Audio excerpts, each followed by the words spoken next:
Eu quero estender meu cordial bom dia a todos vocês. E a vocês também na mídia.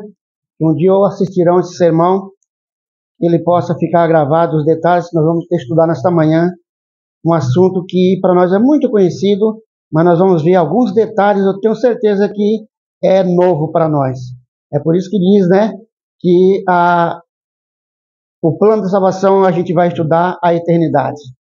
Um texto bem pequenininho da Bíblia, a gente vai ver quanta coisa tem ali embutido. Coisa nova que nós a cada dia vemos e aprendemos mais.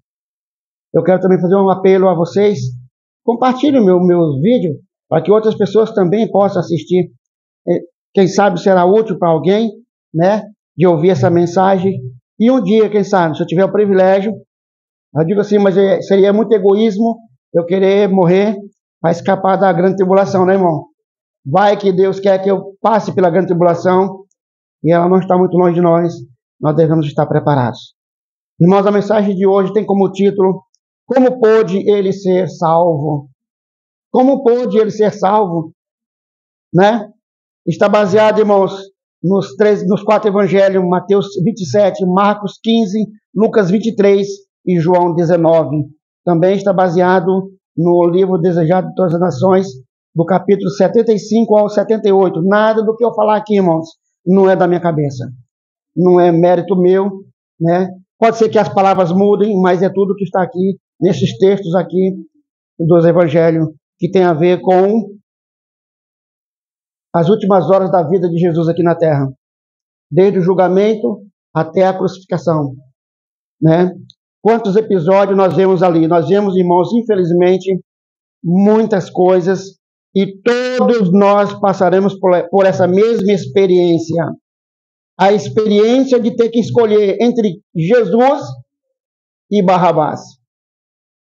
Cada um de nós terá que escolher entre Jesus ou Barrabás. E esse Barrabás não é um personagem.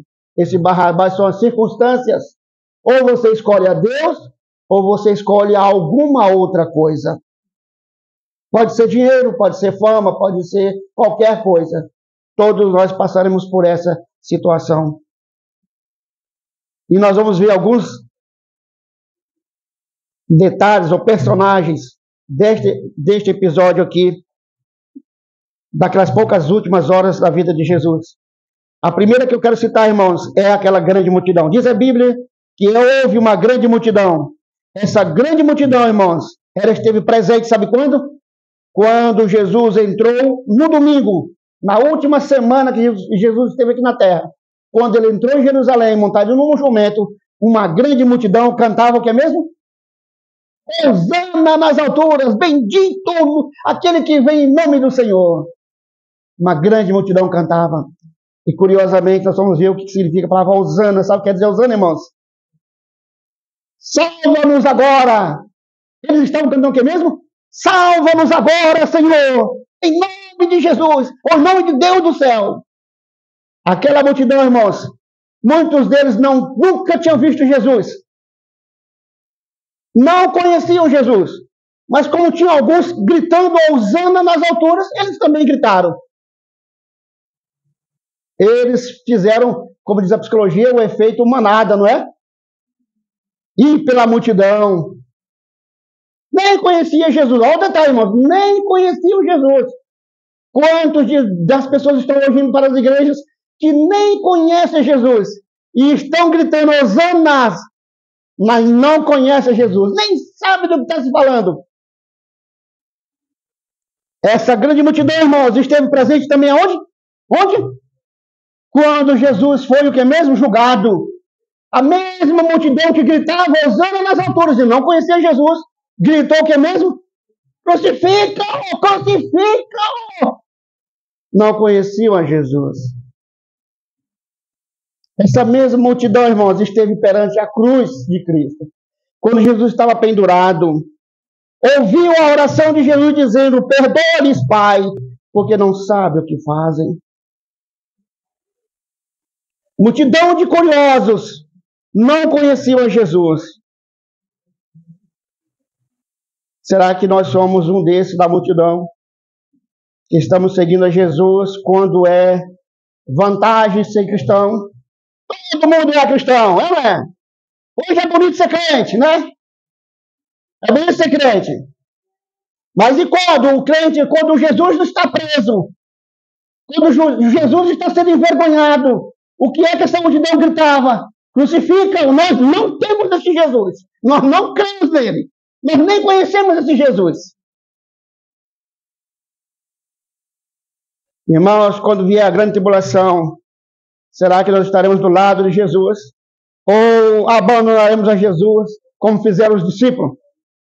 Estou falando de discípulo. Nenhum esteve com ele. Abandonaram Jesus na hora de maior angústia. Irmão, mas eu entendo o lado deles. Eu quero dizer para vocês, eu entendo eles. Se nós fôssemos eles, que acreditassem que Jesus veio do céu para libertar aquele povo da escravidão romana, estabelecer o seu reino, e agora nós víssemos esse Jesus preso, pendurado numa cruz, a poucos minutos de morrer, nós iríamos pensar o quê? Acabou. Não é verdade? Acabou. Tudo acabou para nós. O meu sonho de Jesus ser rei, o meu sonho de me libertar, acabou. E aí tem a ver com o sermão da última vez que eu estive aqui. Por que eles fizeram isso? Porque não compreenderam a profecia. Não entenderam a profecia. Jesus estava ali realmente cumprindo toda a profecia, mas eles não compreenderam. Irmãos, e outros personagens que estão envolvidos nessa história são os líderes religiosos daquela época, o sumo sacerdote, e todos eles, escribas e fariseus, e outros mais. Vou ter que, eu sempre prendo o meu sermão aqui com um clipezinho, clipe não, com grampa, mas eu não tinha um grampo, acabei eu me perder aqui. Então vamos lá, irmãos.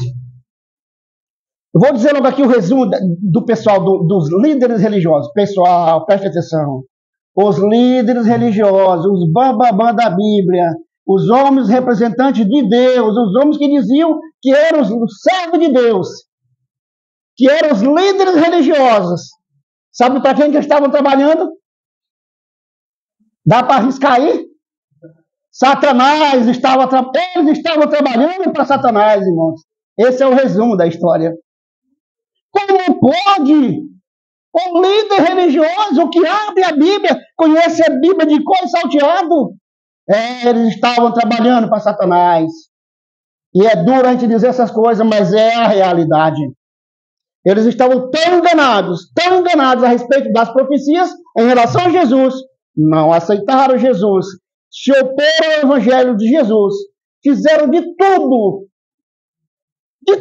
para destruir Jesus, até pendurá-lo no madeiro e acabar com a sua vida. Irmãos, aqueles líderes religiosos que deveriam conduzir o povo a Deus, destruíram a nação. Levaram o povo à destruição. É triste ou não é? Um ato que o sacerdote Caifás fez, diz a Bíblia, está em Mateus 26, o 65, de 62 até 65, nós vamos ler rapidinho lá?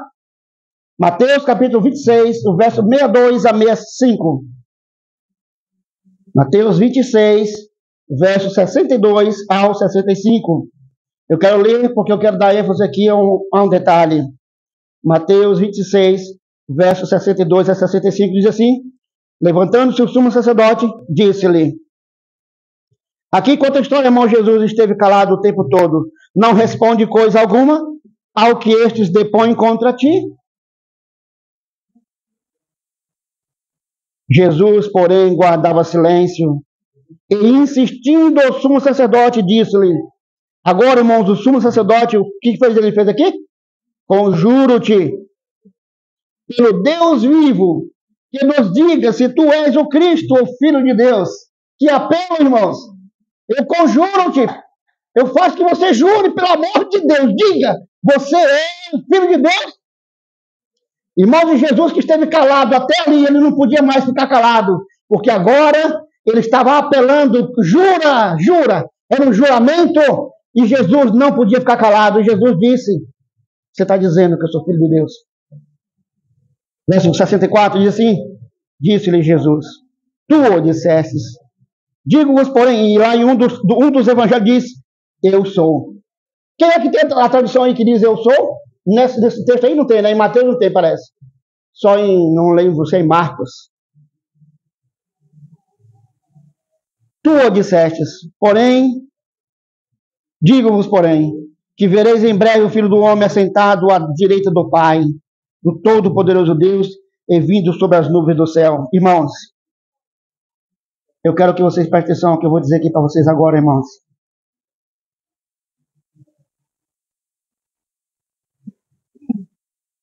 Jesus, com essas palavras a Caifás, estava pondo uma contradição na crença dele. Caifás era saduceu. Saduceu não acreditava em ressurreição.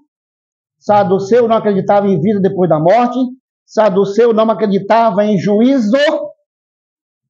E Jesus disse, vocês me verão vindo nas nuvens do céu. Vocês que estão me julgando hoje, vocês vão ser julgados por mim. Vocês vão ter que me enfrentar. Diz a Bíblia aqui, agora o verso 65, então o sumo sacerdote rasga. Ele ficou tão irado, que ele fez o que mesmo? Rasgou as suas vestes, dizendo, blasfemou. Para que precisamos ainda mais de testemunhas? Jesus blasfemou, dizendo que era filho de Deus. Irmãos, quem era blasfemo era ele.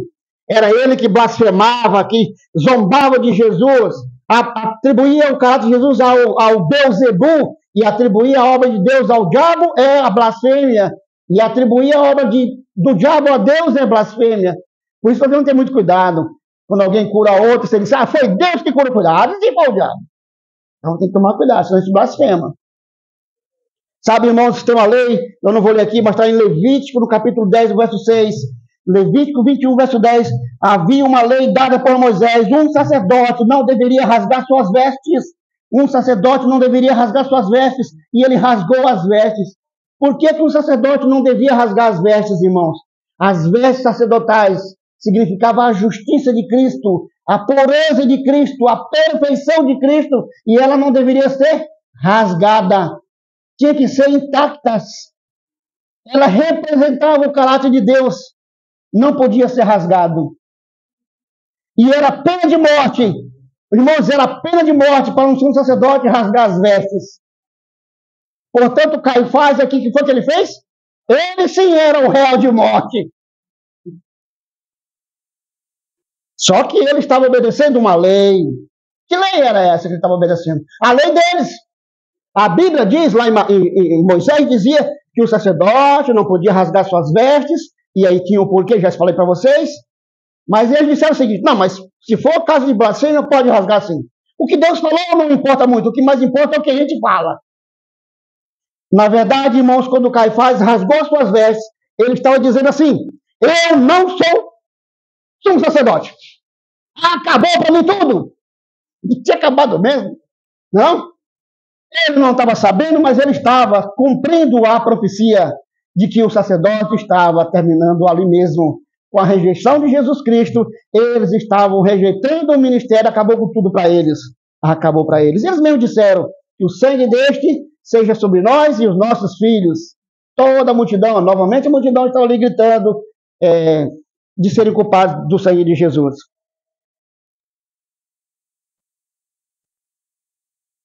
Outros personagens, irmãos.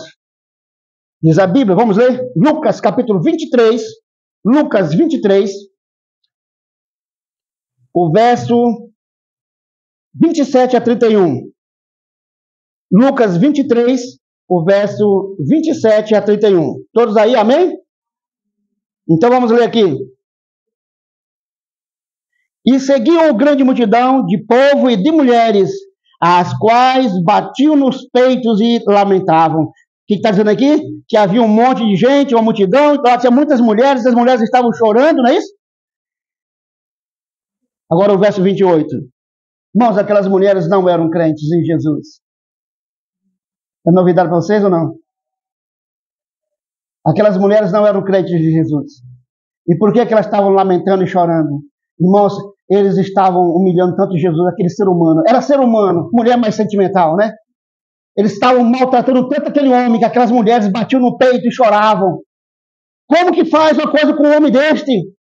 Para elas, Jesus não era o Filho de Deus. Para elas não criam Jesus. E vocês vão ver aqui na resposta.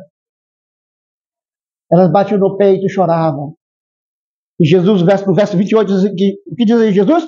Porém, Jesus, voltando-se para elas, disse: filhas de Jerusalém, não choreis por mim, chorai antes por vós mesmos e por vossos filhos. Porque eis que hão de vir dias em que dirão: bem-aventuradas as estéreis, e os ventres que não geraram, e os peitos que não amamentaram. Eu quero parar bem aqui e vou dizer para vocês o que Jesus disse. Jesus, irmão, com seu olho de profeta, ele enxergou lá na frente, no ano 70, a destruição de Jerusalém. E ele viu aquelas mulheres que agora estavam chorando por ele. E ele disse o que mesmo? Não chore por mim, chore por vocês mesmos e por vossos filhos. Irmão, Jesus viu muitas daquelas mulheres que agora estavam chorando por ele. Elas iriam morrer na destruição de Jerusalém e seus filhos também com ela. Irmão, e Jesus viu mais ainda. Olha o verso 29. 30, né? Jesus viu mais ainda. Então começarão a dizer aos montes: caí sobre nós. E aos outeiros: cobre-nos. Vocês conhecem esse texto de algum lugar? Aonde que é isso aqui? Se aplica quando? Na vinda de Jesus. Jesus com o olho, vou repetir aqui, Jesus com o olho de profeta, ele viu a destruição de Jerusalém, viu aquelas mulheres, aquelas que estavam ali chorando. Chore por vocês mesmos, estou vendo vocês sendo destruídas e os seus filhos destruídos. Mas eu ainda estou vendo mais ainda, eu estou vendo lá no final. Eu estou vendo lá no final quem, irmãos? A multidão, o grande julgamento, onde as pessoas vão correr e vão gritar: oh, meu Deus, me esconde da face deste que está vindo aí. E o verso 31, irmãos, aí Jesus disse: porque se ao madeiro verde fizeram isso, que fará ao seco? Irmãos, Jesus estava dizendo: se a mim, que sou justo, não mereço morrer, não mereço ser maltratado, estou passando por essa angústia toda, os castigos de Deus caindo sobre mim, imagine só sobre quem é merecedor mesmo de verdade. Jesus estava vendo lá no futuro, irmãos, a grande tribulação. Se a ele que era justo não merecia sofrer tanto, estava sofrendo a pena do juízo de Deus, imagine só aqueles que são impenitentes.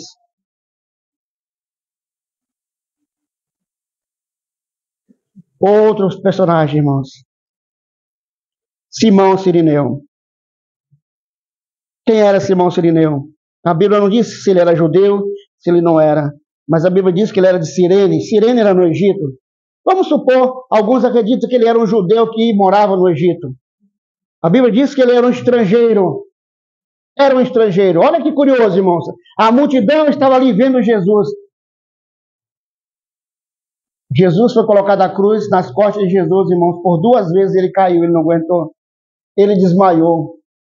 Não era porque Jesus era fraquinho, velho, mas Jesus estava muito fraco mesmo, porque ele já estava várias horas sem comer, sendo maltratado, ele não suportava nada.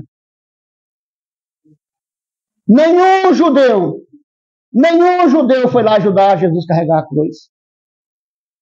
E esse Simão, diz a Bíblia, que ele estava vindo da roça, da lavoura, do campo, curioso, vendo aquela multidão gritando, ele disse: o que é isso aí? E chegou lá perto, viu aquele homem daquele jeito sendo maltratado. Diz a Bíblia que ele se compadeceu. Então os soldados, como nenhum judeus quis carregar a cruz, os soldados viram aquele homem lá curioso, parece que estava compadecido. Ah, é? Você está compadecido? Pega essa cruz e carrega. Sabe, irmãos, por que os judeus não carregaram a cruz? Porque senão eles iriam se contaminar. Eles não poderiam se contaminar. Porque aquele dia era o dia Era o dia de quê mesmo? Da Páscoa. Eles não podiam se contaminar. Mas o Simão, que era estrangeiro, sim, carregue a cruz dele. Diz a Bíblia, irmão, Simão, ele não era cristão em Jesus Cristo. Ele não cria em Jesus Cristo. Mas os seus filhos eram crentes, servos de Deus. Ele ouvia lá na casa dele falar de Jesus. E, curiosamente, ele se encontrou com Jesus nas últimas horas da vida de Jesus. E foi solicitado a carregar a cruz de Cristo, não por sua vontade, mas obrigado. Mas isso não foi uma coisa ruim para ele, foi uma bênção para ele, porque ele foi convertido. Amém por isso. Ele encontrou a vida nas últimas horas da vida de Jesus. Como, de que jeito?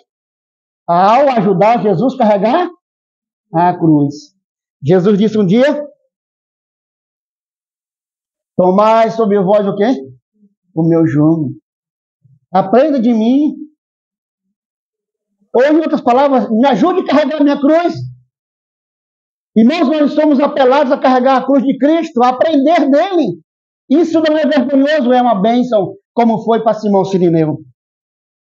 Nada de ser humilhado, nada de ser envergonhado. Foi uma bênção maravilhosa para ele, pois ele estará no céu, graças a Deus por isso. Amém. Uma outra coisa, irmãos, aconteceu de espetacular. No dia, na hora em que Jesus morreu, o véu do templo foi rasgado de alto a baixo. Vocês estão percebendo aqui? Não estou falando numa cronologia, tá legal? Estou falando de eventos, mas não cronologicamente. O véu do templo se rasgou. Daqui a pouco eu vou voltar a coisa que já foi antes disso aqui. Mas vocês vão ver e entender. Irmãos, esse ato do véu se rasgar de alto, primeiro começou de alto, não foi de baixo. Se fossem os humanos, pegavam aqui embaixo e rasgavam o véu. Não, foi lá de cima, onde os homens não iam. Lá de cima já é uma coisa dizendo, foi algo de cima que veio. E esse ato de ser rasgado o véu de alto a baixo, eram duas coisas importantes, irmãos. O que é que tinha lá depois do véu? O Santíssimo. Mas o que é que estava lá representado mesmo? A presença do Todo-Poderoso, ou em outras palavras, o caráter de Deus estava lá encoberto. Estão entendendo o que eu estou dizendo? Depois da cortina, estava o caráter, ou estava Deus encoberto. Mas quando o véu se rasgou e o templo se abriu, Deus foi revelado. Agora todos podiam olhar e ver Deus. Não era mais só o sumo sacerdote. Todos podiam olhar e ver Deus. O caráter de Deus havia sido revelado. Irmãos, quando Jesus morreu na cruz, o que é que aconteceu? O caráter de Deus foi revelado. Até ali, até mesmo os santos anjos que nunca tinham pecado, seres que nunca tinham pecado, ainda tinham dúvida: será que Deus é mesmo justo? Eles ainda gostavam de Lúcifer. Eles ainda tinham apreço por Lúcifer. Mas quando Jesus foi morto na cruz, o caráter de Deus foi revelado. E agora os resquícios de amizade que eles tinham com Lúcifer, eles entenderam: ah, meu querido, agora nós entendemos. Você é um desgraçado. Você tem coragem de fazer isso com o teu Criador. Agora eu sei que Deus é justo, Deus é amor e Deus é tudo de bom.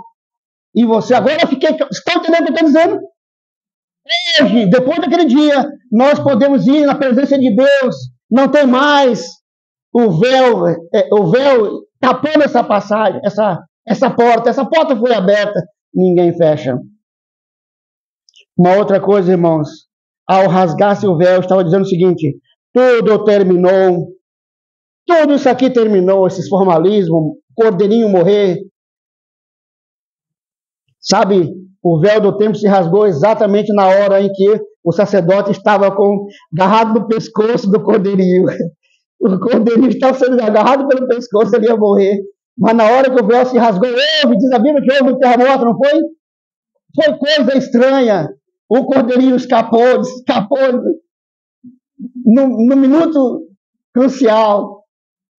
Tudo tinha acabado. Irmãos, e a coisa mais importante, preste atenção no que eu vou dizer para vocês, irmãos. A coisa mais importante neste ato aqui, João 12, verso 32, nós não vamos ler, lá diz assim: quando eu for levantado, Jesus estava falando da sua morte, quando eu for levantado, todos atrairei a mim. Sabe quem são esses todos? Todos, irmãos, todo o universo. Todo o universo foi levantado. Já falei aqui no início. Todo o universo. De pecadores e não pecadores. Até o próprio Deus estava ali presente na hora em que Jesus foi levantado da cruz. Diz a Bíblia que houve uma escuridão, não foi? Jesus gritou: por que me desamparastes? Jesus não conseguia mais enxergar Deus, ele estava cego. Cego no sentido que eu estou entendendo, né? A escuridão estava tapando, mas Deus, irmãos, Deus estava presente ali. Todos os seus anjos estavam presentes ali naquela cruz, em volta da cruz. Mas houve uma escuridão imensa, Jesus não conseguiu enxergar. Todo o universo de seres que não pecaram estavam ali atentos, se cumprindo esta profecia. Quando eu for levantado, todos atrairei a mim. E o universo inteiro, irmãos, de seres que não pecaram, eles compreenderam o caráter de Deus que foi revelado. Que maravilha, né? Que plano! Não tinha outro jeito, irmãos, de Deus dar fim ao pecado, que não fosse desse jeito. Se Deus tivesse dado o jeito de Satanás, não teria resolvido o problema. Se Deus tivesse dado um couro em todo dia no pecador, dente por dente, por outro, não teria resolvido. Mas desta maneira, Deus resolveu de uma vez por todas, o caso do pecado. Tudo ficou claro, e é por isso que não haverá mais, irmãos, não haverá mais a angústia pela segunda vez. Porque os seres que não pecaram vão dizer, eu não preciso pecar para saber que não é bom. Eu já conheço o pessoal lá da terra. E eu não sou burro para fazer isso. E os pecadores que foram salvos vão ser burros também? Meu querido, eu já sei dessa situação, eu não vou cair nessa. Mesmo que venha um pensamento na mente de um salvo, de um ser que não pecou, ele não vai cometer esse erro. Porque ficou claro, ficou revelado, porque Jesus todos atraiu a si quando ele foi levantado no madeiro. Irmãos, e se referindo ainda à crucificação de Jesus, lá em Lucas capítulo 23, o verso 33 e o verso 34, vamos ler? O verso 33 e o verso 34. 23, 33 e 34. 23, 33 e o 34. E quando chegaram ao lugar chamado A Caveira, ali o crucificaram, e aos malfeitores, um à direita e o outro à esquerda. E dizia Jesus, Pai, perdoa-lhes, porque não sabem o que fazem. Irmãos, essa oração maravilhosa de Jesus. Jesus, em nenhum momento, ele pensou em si. Quando estava lá na angústia, as mulheres chorando, se martirizando por ele, ele disse, não chore por mim, chore por vocês mesmo. E agora Jesus sofrendo, em vez de estar se lamentando, ele estava aqui mesmo, orando. Irmãos, essa oração de Jesus foi por todo o mundo. Estão entendendo o que eu estou dizendo? Por todo o mundo. Por aqueles que pecaram antes dele e por aqueles que iriam pecar depois dele. Pai, perdoa-lhes, porque não sabem o que fazem. Porque se soubéssemos, se nós soubéssemos o que fazemos, nós não iríamos viver errando. Nós não iríamos trocar a nossa vida de 50 anos por uma eternidade, irmãos. Nós não iríamos fazer o contrário. Trocar a vida de eternidade por uma vida de 50 anos, de 100 anos. É muita burrice, é porque a gente não compreende. Irmãos, essa oração de Jesus, ela foi atendida, sabia? Quantos não têm aceitado a Jesus como seu Salvador? Têm reconhecido Jesus, perdoe-lhes, Pai, porque não sabe o que faz. Jesus está dizendo o seguinte, eu não condeno, eu não levo em conta o tempo da ignorância de vocês. Estão entendendo o que eu estou dizendo? Não leve em conta o tempo de ignorância de vocês. Eu sei que se vocês soubessem, tivessem claro na mente, vocês não estariam fazendo isso. Irmãos, quando nós lemos essa história aqui, e vemos tanto Anás, Caifás, Herodes, Pilatos, os homens que tiveram a revelação de Deus. Pilatos foi o homem que teve a revelação de Deus. Jesus se apresentou na forma de um anjo para a mulher de Pilatos, deu todas as dicas, disse tudo a respeito de Jesus. Pilatos foi o homem que mais fez de tudo para salvar Jesus. Depois vocês olham o meu status de hoje. Pilatos estava convencido, irmão, Jesus era o Filho de Deus. Ele não era daqui dessa terra. Ele não era um homem como qualquer um. E ainda mais, ele já tinha sido avisado. Todos, até mesmo ela a esposa de Pilatos, recebeu visão de que lá no final, esse Jesus viria em glória. Irmãos, eu não queria estar na pele de Pilatos. Mas nós não estamos em situação diferente também não, viu? Nós não estamos em situação diferente não, nós estamos na mesma situação. Ter que escolher Jesus ou escolher uma outra coisa. Sabe, irmãos, ao colocar Jesus no centro, entre três, quando tinha três coisas e colocavam bem no meio, esse do meio significava o pior de todos, ou o melhor de todos, o que se destacava. E os sacerdotes disseram, vamos botar Jesus bem no meio. Vai dizer o que mesmo?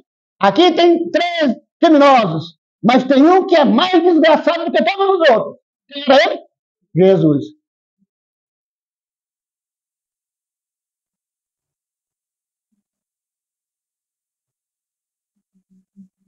Jesus orou, irmãos, por você. E Jesus orou por mim. Pedindo que o Senhor Deus, o seu Pai, nos perdoasse os nossos pecados que nós cometemos por ignorância. Porque não conhecíamos, não sabíamos. Muitos ali, irmãos, foram beneficiados por essa oração. Aqueles ali mesmo que estavam em volta de Jesus. Diz a Bíblia, Atos, capítulo 6, verso 7, que muitos dos sacerdotes depois se converteram. O centurião ali mesmo se converteu. Alguns soldados ali mesmo se converteram. Estão entendendo o que eu estou dizendo? A oração de Jesus estava já para eles sendo aplicada. Mas essa mesma oração que para alguns está sendo aplicada, para a maioria não foi aplicada. Não adiantou Jesus ter orado por eles. Porque eles tinham um coração impenitente, eles não creram e continuaram não crendo e eles se perderam. Mas, irmãos, o auge da minha mensagem está agora aqui no ladrão que foi salvo. E a pergunta do meu sermão era, como pôde este homem ser salvo? Um criminoso culpado, realmente culpado. Como pôde ele ser salvo? Irmãos, esse homem, alguns dizem o bom ladrão, né? O bom ladrão. Realmente, irmãos, aquele homem não era tão mal assim. Ele era mau, mas ele era mais ou menos bonzinho. Brincadeira, mas não era brincadeira, mas pessoas que estavam ali embaixo da cruz, pessoas ali que penduraram aquele homem e disseram, você é digno de morte. Pessoas que estavam ali em volta eram muito mais culpados do que ele. Muito mais culpados do que ele. Se fosse pesar as evidências, muitos deveriam estar lá na cruz e ele aqui embaixo. Aquele homem, irmãos, tinha sido um crente em Jesus. Aquele homem tinha escutado sermões de Jesus e tinha crido em Jesus. Ele conhecia algumas das profecias de Jesus. Vou repetir, ele cria em Jesus no passado. Mas os sacerdotes, os líderes religiosos, tiraram da mente dele, larga de ser burro. Já viu alguém prestar vindo da Galileia? E esse é um impostor. E falou, fez a cabeça dele. E ele abandonou a crença em Jesus. E influenciado pela maldade, principalmente dos líderes, pela ganância e ambição de tudo de ruim que tinha. Eu estou falando de líderes. Que para ser sacerdote compravam, para ser sumo sacerdote compravam. Vendiam desonestos. Matavam, mentiam, faziam qualquer coisa. Aquele homem foi influenciado, irmãos, para o caminho do mal e se tornou um criminoso. Se tornou um criminoso. Agora ele estava pendurado numa cruz, mas antes de ser pendurado numa cruz, ele participou de que mesmo? Do julgamento. Ele foi julgado. E ele viu Jesus sendo julgado, condenado. E ele que antes tinha crido em Jesus, visto os milagres de Jesus, e ele começou, o Espírito Santo trabalhando na mente dele. Está vendo aí? Este homem que você deixou de acreditar nele. E ele viu sendo Jesus maltratado, esbofeteado, e tudo de ruim. E ele percebendo aquilo, até quando foram colocados na cruz, pendurados lá os 3. Este homem, irmãos, no seu último dia, ou suas últimas horas de vida, teve a oportunidade de se reaproximar de Jesus. Irmãos, eu quero chamar a atenção de vocês para uma coisa. Ele, ao ver Jesus passando por aquela situação, ele começou a se lembrar do que mesmo? Das profecias que ele havia aprendido a respeito de Jesus. Que ia ser isso, que ia ser aquilo outro, e que ia ser assim. E a mente dele foi aberta e ele acreditou em Jesus. Irmãos, e para terminar, eu vou dizer para vocês uma coisa. Preste atenção, irmãos. De todos os que estavam ali, de todos os que estavam ali, o único que merecia ser salvo era o ladrão que estava pendurado na cruz. Mas por que, irmão? Porque foi o único que acreditou, mesmo nas piores das hipóteses, quando coroaram Jesus com a coroa de espinho, e zombaram dele, e bateram nele, ele disse: Senhor, foi o único que reconheceu Jesus como o quê? Senhor. Irmãos, isso é fé. Quando todos abandonaram Jesus, Pedro foi embora, negou, fugiu. Todos fugiram. Aquele homem na cruz, pendurado, viu Jesus bom. Quando todos viram, minhas esperanças acabaram porque esse homem está morrendo. E eu achava, diz os apóstolos, e eu achava que fosse ele que iria remir Israel. Que foi que ele não disse? Senhor, eu acredito em ti. Ele que foi que ele diz mais? Lembra-te de mim quando você vieres no teu reino. Eu consigo te enxergar. Você com essa coroa de espinho. Eu consigo enxergar você vindo das nuvens do céu. Lembra-te de mim quando você vieres no teu reino. Isso é fé, irmãos. Fé que acredita em algo impossível de se acreditar. É por isso que este homem era o único que merecia ter sido salvo. E olha a sabedoria de Deus. Você vai estar comigo no paraíso. Certeza você estará comigo no paraíso, meu querido. Uma fé igual a essa não existe. Irmãos, são as mesmas condições que nós passaremos. Precisaremos demonstrar uma fé. E fé, o que diz a mesma Bíblia? Fé, irmãos, é a certeza de coisa que não se... Irmãos, até mesmo Maria, a mãe de Jesus, não acreditou. Irmãos, o anjo conversou com ela: você vai dar a luz ao filho, a Jesus, Emmanuel, Deus conosco, e tal, e tal, e tal. E ela criou aquele bebezinho muito bem criado, mas ela não acreditou que Jesus não desceria da cruz, irmãos. Deus, meu filho, não vai aguentar essa humilhação por mais tempo. Leiam, irmãos, o livro O Desejo das Nações. Nem Maria não conseguiu compreender. Mas aquele ladrão conseguiu enxergar nas profecias apontando para Jesus e disse, eu vou repetir aqui novamente, mesmo vendo Jesus sob das piores das hipóteses, ele apelou para Jesus, conseguiu enxergar Jesus vindo nas nuvens do céu e disse, lembra-te de mim quando vieres no teu reino. Irmãos, cada um de nós terá que escolher a Cristo ou a Barrabás. Uma outra coisa, irmãos, cuidado com o efeito manada. Não vá com a multidão. Se o ladrão fosse com a multidão, ele ia dizer como o seu colega dizia, se tu és o Cristo, desce da cruz. Ele não tinha essa dúvida. Mesmo que se Jesus morresse, ele estava gritando, eu sei que tu virás no teu reino, lembra de mim, não esqueça de mim. Não vá, irmãos, com a multidão. Quando a multidão está gritando, Jesus é bonzinho, eu estou indo para a igreja. Mas quando a multidão gritar, mate-o, crucificam, não quero mais ser crente. Você vai estar com a multidão. Quando o mundo todo estiver do lado, você estará do outro sozinho. Busque entender, irmãos, a compreender a profecia para que você não seja enganado. E que teus olhos possam ser abertos nos dias mais cruciais da tua vida. Quem sabe nas últimas horas da tua vida você vai ter a certeza de quem você crê. E vai dizer como o apóstolo, eu sei em quem eu tenho crido. Irmão, rasgue o seu coração, não rasgue suas vestes.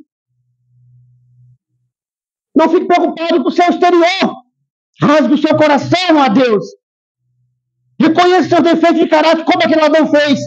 Eu reconheço, vou morrer aqui agora, porque eu sou merecedor. E se alguém for criticar, dizer, ele mesmo disse que ele era culpado. Por que Jesus pode salvar ele? Pois é, irmãos, você será salvo quando você reconhecer que é pecador, desgraçado, miserável.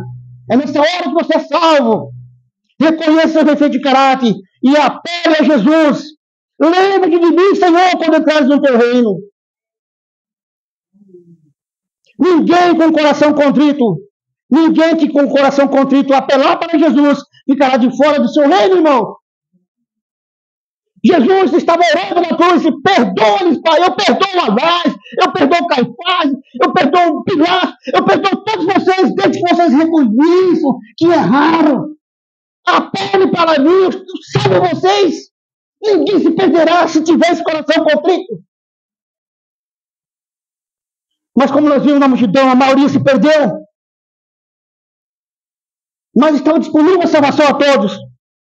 Se você é um dos pecadores como eu e muitos mais, miserável e desgraçado, não se desespere por isso. Reconheça que é falho. Busque a Jesus, apele para Ele enquanto é tempo. Porque na hora que Ele disser, está consumado, acabou. Acabou para nós, quando Jesus disse, está consumado. Acabou para todo mundo. Acabou para os judeus. Eles estavam decididos. Eles estavam já separados para serem destruídos. Oh, irmãos. Como eu quero me salvar, irmãos. Como eu quero fazer parte desse reino. Eu tenho tanto orado a Deus, Senhor. Eu quero ser pelo menos um faxineiro. Se tiver um carro para baixo, então não tem problema não. O importante é estar lá. O importante é estar lá. Irmão, se você tem esse desejo de participar desse reino, vamos ficar de pé, vamos orar. Vamos dizer para Deus, para dizer para o universo, nós estamos dispostos, nós queremos participar desse reino. Nosso Deus e Pai, depois dessa mensagem que ouvimos a teu respeito, compreendemos, ó Pai, que quando o Senhor Jesus foi levantado na cruz, todos atraiu a si. Senhor, que este ato de o Senhor ser levantado na cruz possa ter nos atraídos a Ti. Senhor, dá-nos um coração humilde para que possa reconhecer nossos defeitos de caráter. Temos a humildade de reconhecer como o ladrão fez. Eu mereço. Mas também ter a coragem, ó Pai, e não perdermos a oportunidade de dizermos a Ti, como nós estamos dizendo, Senhor, não se esqueça de nós. Lembra-te de nós quando entrarmos no Teu reino. Salva-nos, ó Pai, perdoa-nos. É o que te pedimos em nome e por amor de Jesus. Amém.